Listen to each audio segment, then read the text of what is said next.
পদ্মা ও Teesta barrage দুটিই করবে সরকার বললেন প্রধানমন্ত্রী। বর্ষার পানি ধরে রেখে শুষ্ক মৌসুমী কৃষিকাজে ব্যবহারের পরিকল্পনা। হামের টিকার সংকট ছিল গত বছর। 2024 সাল থেকেই 10 বার সতর্ক করেছে ইউনিসেফ। সংবাদ সম্মেলনে তথ্য। পল্লবীর শিশু রামিসা হত্যায় স্বীকারোক্তিমূলক জবানবন্দি আসামি সোহেল রানার। দেশবাসীর কাছে বিচার চাইলেন বাবা। হত্যাকাণ্ডের বিচার দাবি জামাতের।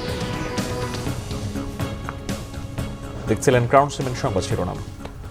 পদ্মা ব্যারেজের পাশাপাশি তিস্তা ব্যারেজের কাজেও দ্রুতই হাত দেবে সরকার, জানালেন প্রধানমন্ত্রী তারেক রহমান। তিনি বলেন, বিএনপি জনকল্যাণে এমন সব কর্মসূচি হাতে নিয়েছে যা অন্য কোনো দল করেনি।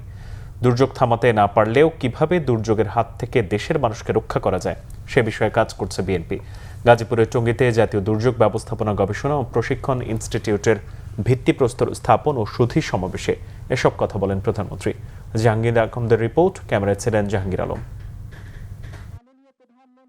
বন্যা, খরা, ভূমিকম্প সহ প্রাকৃতিক নানা দুর্যোগের নিত্যসঙ্গী বাংলাদেশ। দুর্যোগ মোকাবেলায় এখনো পর্যন্ত দেশে গড়ে ওঠেনি কোনো প্রতিষ্ঠান। দুর্যোগ মোকাবেলায় সক্ষমতা বৃদ্ধি, প্রশিক্ষিত জনবল তৈরি এবং জলবায়ু পরিবর্তন সংক্রান্ত বিভিন্ন বিষয়ের উপর গবেষণা করতেই গাজীপুরের টঙ্গীর 27 এলাকায় নির্মিত হচ্ছে জাতীয় দুর্যোগ ব্যবস্থাপনা গবেষণা ও প্রশিক্ষণ ইনস্টিটিউট ভবন। বুধবার এর ভিত্তিপ্রস্তর স্থাপন করেন প্রধানমন্ত্রী তারেক রহমান। এ সময় তালগাছের চারা রোপণ ও একটি পুকুরে মাছের পোনা অবমুক্ত করেন সরকার প্রধান। এরপর সুধী সমাবেশে অংশ নিয়ে প্রধানমন্ত্রী তারেক রহমান বলেন, সীমান্তের ওপারে ব্যারেজ নির্মাণের কারণে দেশের উত্তর ও দক্ষিণ পশ্চিমাঞ্চলে শুষ্ক মৌসুমে পানির সংকট দেখা দিচ্ছে। এ সংকট দূর করতে পদ্মার পাশাপাশি তিস্তা ব্যারেজ নির্মাণেরও কথা জানান প্রধানমন্ত্রী। পদ্মা নদীর সাথে পদ্মা ব্যারেজ তৈরি করব আমরা, যেখানে পদ্মা ব্যারেজ এই জন্য আমরা তৈরি করব যে সীমান্তের ওপারে তারা ব্যারেজ তৈরি করার, বাঁধ তৈরি করার মাধ্যমে বিভিন্নভাবে পানি তারা নিচ্ছে, কিন্তু আমাদের কাছে যেই পানিটি আসছে শুকনো মৌসুমে হয়তো আমরা কম পাচ্ছি, যার ফলে যেটা হচ্ছে নদীতে পানির স্রোত কমে যাওয়ার ফলে অনেক সমস্যা হচ্ছে। আস্তে আস্তে আশপাশগুলো শুকিয়ে যাচ্ছে। এই ফারাক্কা বাঁধ হওয়ার কারণে যেটি হচ্ছে, ধীরে ধীরে যেহেতু পানির পরিমাণ কম, সেজন্য ধীরে ধীরে যেটি হচ্ছে সমুদ্রের পানি দক্ষিণ অঞ্চলে ঢুকছে, ফলে সুন্দরবন সহ ওই সকল অঞ্চলে যেই সমস্যাগুলো আছে নোনতার কারণে নোনতা পানি বেশি পরিমাণে ভিতরে চলে আসার কারণে বিভিন্ন গাছপালা নষ্ট হচ্ছে, যে বিভিন্ন পশু বিলুপ্ত হয়ে যাচ্ছে। কাজেই আমরা যদি সেই প্রেশারটাকে রাখতে চাই, আমাদেরকে এই ব্যারাজটা নির্মাণ করতে হবে এবং ব্যারাজের মধ্যে আমরা পানি ধরে রাখবো। যখন বাড়তি পানি বর্ষার মৌসুমে যেই পানিটা আসে সেই পানিটি আমরা ধরে রাখতে পারবো, যাতে করে সেই পানিটি আমরা আমাদের মানুষের জন্য কাজে ব্যবহার করতে পারি। শুধু এটাই নয়, ইনশাল্লাহ এই বিএনপি সরকার পদ্মা ব্যারেজের কাজেও হাত দেবে, ইনশাল্লাহ তিস্তা ব্যারেজের কাজে হাত দেবে। তিস্তায় বিএনপি কর্মসূচি পালন করেছে যা বাংলাদেশে অন্য কোনো রাজনৈতিক দল করে নাই। তারা হয়তো বড় বড় কথা বলেছে, গরম গরম কথা বলেছে, কিন্তু কাজ যদি কেউ করে থাকে, ডেলিভারি যদি কেউ করে থাকে, পরিস্থিতি যদি কেউ তৈরি করে থাকে, সেটা বিএনপি করেছে। ইনশাল্লাহ বিএনপি সেটা করবে। প্রধানমন্ত্রী বলেন, অনেকেই খাল খনন শুধু বিএনপির রাজনৈতিক এজেন্ডা বলতে চায়, কিন্তু খাল খনন কর্মসূচি সামগ্রিক পরিবেশের ভারসাম্য রক্ষায়ও গুরুত্বপূর্ণ। 2-3 দিন আগে একজন সাংবাদিক এক জায়গায় বলছে বিএনপি খাল খনন কর্মসূচি শুরু করেছে, এটি তাদের একটি রাজনৈতিক প্রোগ্রাম, এই কোথাও কোনো হিসাব নেই, কিছু না, এটা করতে হবে বলে করেছে। তা আমি খুব শ্রদ্ধার সঙ্গে ওনাকে বলতে চাই, বিষয়টি আসলে তা নয়। এই খাল খনন কর্মসূচির সাথে মানুষের জীবন ওতপ্রোতভাবে জড়িত। এই খাল খনন কর্মসূচির সাথে কৃষি জড়িত। এই খাল খনন কর্মসূচির সাথে এই ভূমিকম্প পর্যন্ত জড়িত। আমরা গত 20 বছরে যে পরিমাণ পানি নিচে থেকে টেনে উপরে তুলেছি, আমাদের ব্যবহার করেছি, এই পরিমাণ পানি যদি আজকে থেকে খাল খননের মাধ্যমে, নদী খননের মাধ্যমে, খাল খননের মাধ্যমে সারা দেশেও যদি আমরা ছড়িয়ে দিই পানিগুলো, বিশেষ করে বর্ষার সময় যে অতিরিক্ত পানি আসে সেটিকে যদি আমরা ছড়িয়েও দিই, মিনিমাম 20 বছর আরও লাগবে সেই যে শূন্যস্থান পূরণ হতে, অর্থাৎ মোটামুটিভাবে রিচার্জ হতে। কাজেই আমাদেরকে কোনোভাবেই ভূগর্ভস্থ পানি ব্যবহার করা বোধহয় আমাদের জন্য বিপদজনক হয়ে যাচ্ছে, এবং এটিও কিন্তু দুর্যোগের সাথে সম্পর্কিত। যেভাবেই হোক আমাদেরকে খাল খনন কর্মসূচি শুরু করতে হবে।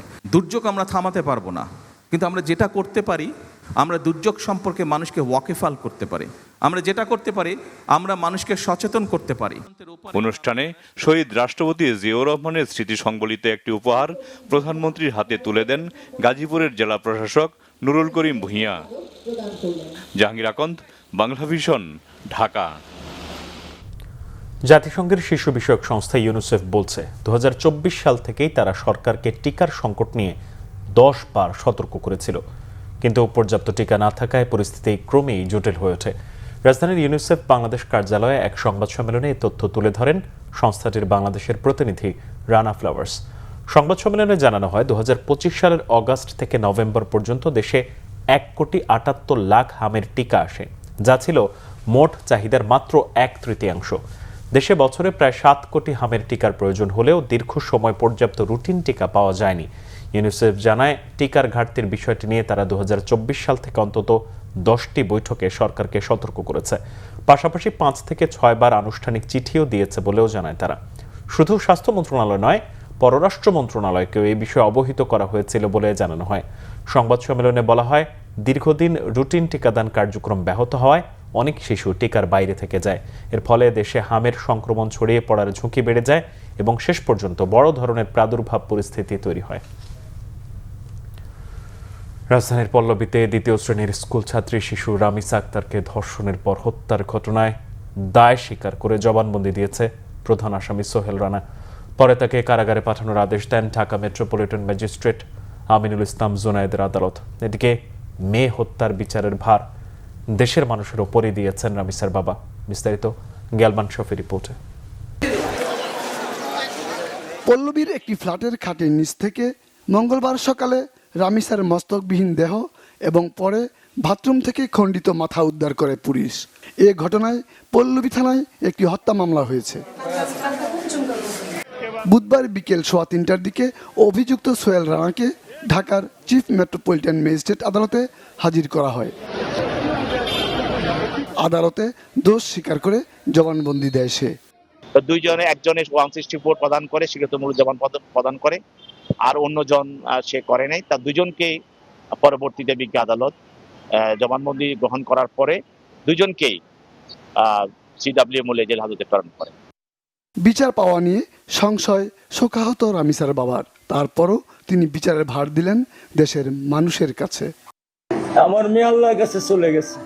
আমার মাসুম এই বাচ্চাটা কি অপরাধ করছে, নির্মম ভাবে আমার বাচ্চাটা হত্যা করলো। কি আমার ক্ষতি, কি আমার অন্যায়, কি আমার দোষ, আমি একটু জানতে চাই আপনাদের কাছে। আমি এই বাচ্চাটা ছাড়া আমি থাকবো কেমনে? আমি কেমনে আমার এই কলজা টুকরা ছাড়া আমি থাকবো? আমার পক্ষে সম্ভব না। দিনে ও 50 থেকে 100টা কল দেয় আমারে।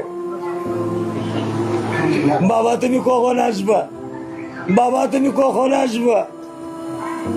বাবা তুমি কখন আসবা? 8টা বছর আমি আমার বুকের এই ঘরে ঘুম পাড়াইছি। আমি আজকে কার সাথে ঘুম আসবো? এছাড়া ঘটনার সাথে জড়িত থাকার দায়ে অভিযুক্ত সোহেল রানার স্ত্রী স্বপ্না আক্তারকেও শুনানি শেষে ঢাকার আরেক মেট্রোপলিটন ম্যাজিস্ট্রেট আদালত কারাগারে পাঠানোর আদেশ দেয়। গ্যালমান শফি, বাংলা ভিশন, ঢাকা। রাজধানীতে শিশু রামিসা হত্যার ঘটনায় তীব্র ক্ষোভ প্রকাশ করে সরকারকে দ্রুত আইন শৃঙ্খলা পরিস্থিতি নিয়ন্ত্রণে আনার আহ্বান জানিয়েছেন জামাতে ইসলামীর সেক্রেটারি জেনারেল মিয়া গোলাম পরওয়ার। বায়তুল মোকাররম দক্ষিণ গেটে বাংলাদেশ জামাতে ইসলামী ঢাকা মহানগরীর উদ্যোগে আয়োজিত সমাবেশে তিনি বলেন, শিশু রামিসার ওপর চালানো নৃশংসতা অতীতের বর্বর ঘটনাকেও হার মানিয়েছে। জামাতের সেক্রেটারি জেনারেল বলেন, সংবিধান নিয়ে টানাটানি বাদ দিয়ে মানুষের নিরাপত্তা নিশ্চিত করাই এখন সরকারের প্রধান দায়িত্ব হওয়া উচিত। তিনি অভিযোগ করেন, দেশে আইন শৃঙ্খলা পরিস্থিতির অবনতি ঘটেছে।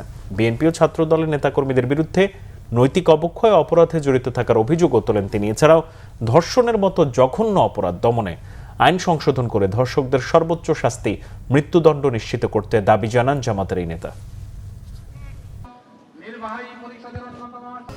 বিদ্যুতের দাম বাড়ানোর প্রস্তাবের ওপর প্রথম দিনের মতো গণশুনানি শেষ করেছে Bangladesh energy regulatory commission BERC.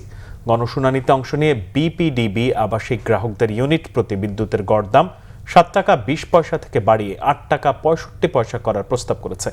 এ সময় প্রতিষ্ঠানটি জানায় 2026-27 অর্থ বছরে বিদ্যুৎ উৎপাদন ও ক্রয় বাবদ মোট ব্যয় যা দাঁড়াবে বিপরীতে বিদ্যমান বাল্ক ট্যারিফ অনুযায়ী বিতরণ সংস্থা ও কোম্পানিগুলোর কাছ থেকে আয় হবে তার চেয়ে অনেক কম। তাই লোকসান ও ভর্তুকি কমাতে দাম বাড়ানো দরকার। শুনানিতে অংশ নিয়ে ভোক্তা ও বিভিন্ন প্রতিষ্ঠানের প্রতিনিধিরা বলেন, বেশি দামে বিদ্যুৎ উৎপাদন করে অর্থ লুটপাট করা হয়েছে। দেশের বর্তমান অর্থনৈতিক পরিস্থিতিতে দাম বৃদ্ধির প্রস্তাব বিইআরসি গ্রহণ করতে পারে না।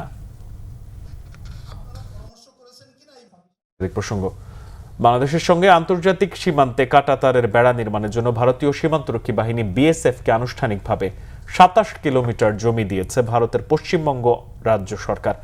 বুধবার এক সংবাদ সম্মেলনে পশ্চিমবঙ্গের নতুন মুখ্যমন্ত্রী শুভেন্দু অধিকারী এই তথ্য জানান। এছাড়া পশ্চিমবঙ্গে অবৈধ অনুপ্রবেশকারীদের বিরুদ্ধে কঠোর পদক্ষেপের অংশ হিসেবে পুশব্যাক প্রক্রিয়া কার্যকর করার ঘোষণাও দিয়েছেন তিনি।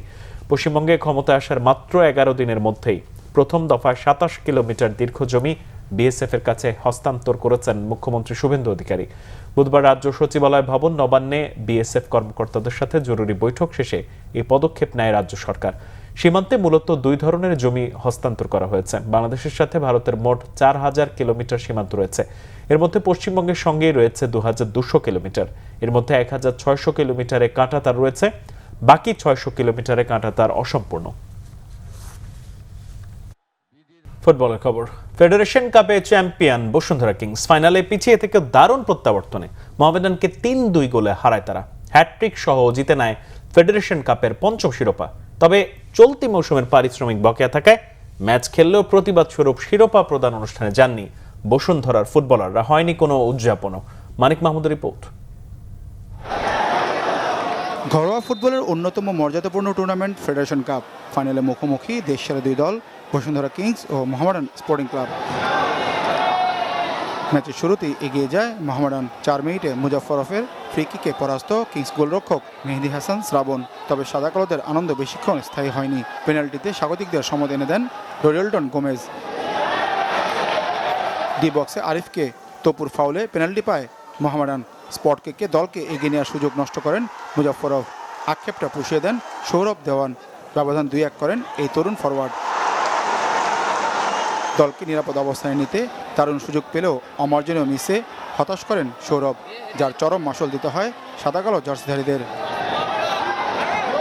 ইঞ্জুরির সময় ডোরেলটনের হেড ক্রসবারে বাধা পায়। বিরতির পর 2বার প্রতিপক্ষের জাল কাঁপিয়ে হ্যাটট্রিক পূর্ণ করেন ডোরেলটন। পিছিয়ে পড়েও দুর্দান্তভাবে ঘুরে দাঁড়ায় কিংসরা। 3-2 জিতে নেয় ফাইনাল। ফেডারেশন কাপে হ্যাটট্রিক শিরোপা সহ 5ম ট্রফি নিয়ে উচ্ছ্বসিত ফুটবলাররা। কঠিন ম্যাচ জয়, পুরো কৃতিত্ব সতীর্থদের দেন হ্যাটট্রিক ম্যান ও আসরে সর্বোচ্চ 12 গোল করা ব্রাজিলিয়ান ডোরিয়েলটন।